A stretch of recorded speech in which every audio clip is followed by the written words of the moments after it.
I'm the answer to your every cry. So illusion for the way behind. I bring to you good news. Ngiyakubingelela ke mlaleli nalamuhla kulisondvo nje egameni lenkosi yethu Jesu Kristu. Angikwamukeleke eluhlelweni lwethu lokufundza incwadi yethu yemihla ngemihla lokungiyo irhapsodi yemaqiniso lebhalwe ngumfundisi Chris Oyakhilome DSC. Lamhla ke tilishumi nemfica kuyo inyanga yemphala ku-2025. Sihloko salamhla sithi phendvula liphimbo lakhe masinyane. Livesi lekuvula ke litfolakala encwadzini yamaHebheru sahluko sesithathu livesi lesiphohlongo lithi ningatendi tibe lukhuni tinhlitiyo tenu njengabokhokho benu labamelana naye ehlane. Umfundisi uthi kuchuba lobudlelwane lobucebile kanye nalobugcilile namoya longcwele kubalulekile ekukhuleni kwakho kwakamoya kanye nasekukhuleni lokuphelele. Moya longcwele uhlala kuwe, uyakucondzisa aphindze akuholele kulo lonke liciniso. Kuvala iphimbo lakhe futhi uphendvule ngendlela lefanele, kutawugucula kuhamba kwakho naye kuphindze kukusite kufeza injongo yempilo yakho ngenkhatimulo. Umfundisi uthi mhlawumbe bewuphumile ukhuluma nalomunye bese ngemva kwaloko moya longcwele uthi kuwe ukhulume kakhulu lamuhla bekungakafanele utikhulume letintfo lotikhulumile. Mfundisi ke uthi ungakuthathi kancane ucabange ukuthi ingqondo yakho nje. Thatha lokho kulungisiswa lokulula ngekutimisela futhi umbonge ngakho. Ngaleyo ndlela ukhutsata inkonzo yakhe empilweni yakho. Haleluya. Labanye abatinaki texwayiso takhe futhi bagcina bangene enkingeni ekugcineni. Kodwa sifiso sakhe kuhlala akusida kugwema yonke ingoti lengahle kube ilunguta ngembili.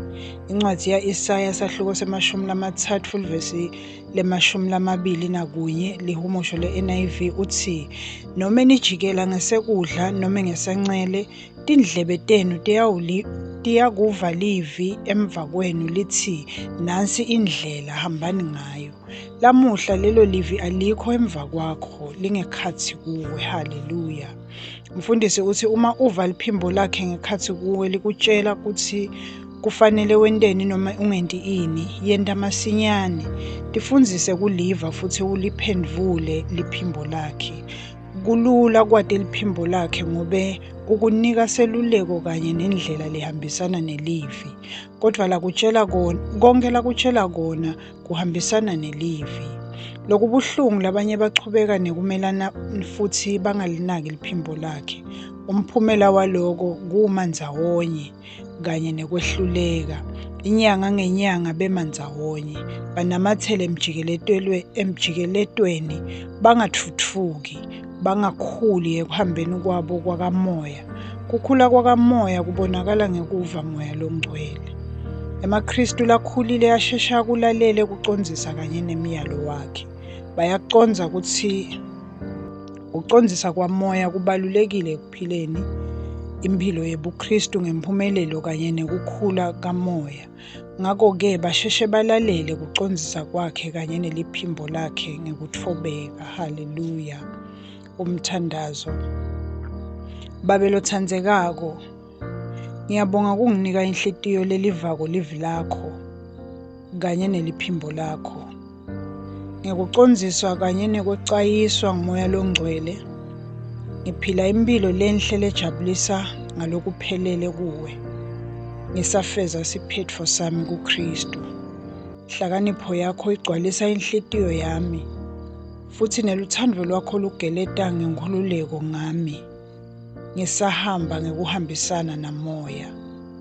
Ngikhula ekubhadleni, emseni kanye nenhloso egameni laJesu. Amen.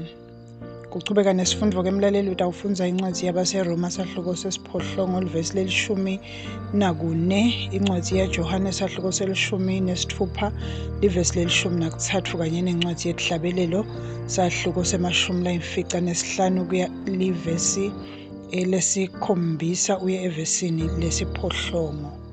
Bese-ke kuthi elihlelweni lethu lokufundza iBhayibheli ngeminyaka munye lamhla-ke kutawufundvwa incwadzi yaThimothi wekucala sahluko sekucala livesi lekucala uye evesini le-20 kanye nencwadzi yaJeremiya sahluko sesihlanu uye esahlukweni sesitfupha.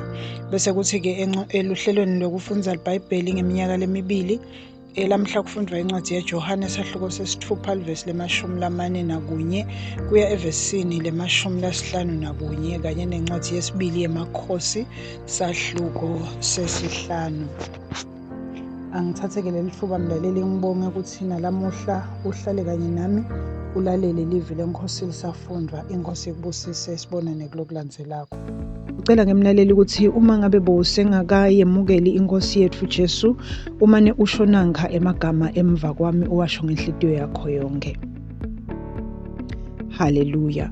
Thani Nkosi uNkulunkulu, ngiyakholelwa ngayo yonke inhliziyo yami eNkosini Jesu Kristu, indvodzana yaNkulunkulu lophilako. Ngiyakholwa wangifela nekuthi uNkulunkulu wamvusa kulabafile. Ngiyakholwa uyaphila lamuhla. Ngiyavuma ngemlomo wami ukuthi Jesu Kristu uyinkosi yempilo yami kusukela lamuhla. Ngaye nangeligama lakhe nginekuphila lokuphakade, ngidelwe kabusha. Ngiyabonga Nkosi ngikusinzisa impilo yami. Nyalo sengingumntwana waNkulunkulu. Haleluya. Siyakubongela ke mlaleli, nyalo sewungumntwana waNkulunkulu. Haleluya. Inkosi ikubusise.